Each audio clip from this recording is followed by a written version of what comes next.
नमस्कार, मी अपर्णा चंद्रशेखर धात्रक, अनुक्रमांक 3, वंचित बहुजन आघाडी या पक्षातर्फे नगराध्यक्षासाठी निवडणूक लढवत आहे. माझी निशाणी आहे गॅसची टाकी, सिलेंडर. मी या मुद्द्यांवरती निवडणूक लढवत आहे. पाणी प्रश्न असेल, हॉस्पिटलचा प्रश्न असेल, भाजी मंडईचा प्रश्न असेल, ओपन ड्रेनेजचा गटारींचा प्रश्न असेल, ओपन नाल्यांचा प्रश्न असेल, असे भरपूर अनेक समस्यांमध्ये इगतपुरीला तोंड देतात आहे. अनेक असे माझ्याकडे मुद्दे आहेत की ज्या मुद्द्यांवरती मी इगतपुरीचा विकास करण्याच्या दृष्टिकोनातून निवडणूक लढवत आहे.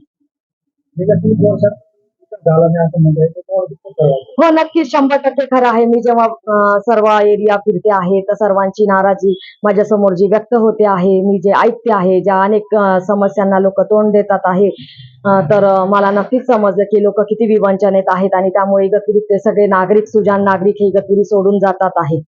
तर नक्कीच मी याचा विचार करेल. तुमच्या समोर विविध 3 पक्षांचे उमेदवार ठाकलेले आहेत. तुम्हाला त्यांचं आव्हान कसं वाटतं? मला काही आव्हान वाटत नाही. कुठल्याच प्रकारचं आव्हान माझ्या समोर मला काही वाटत नाही, कारण मी समाजसेवेसाठी उभी आहे. मला कुठल्याही प्रकारचं राजकारणामध्ये इंटरेस्ट नाहीये. मी फक्त आणि फक्त लोकांच्या सेवेसाठीच या दृष्टिकोनातून बघते.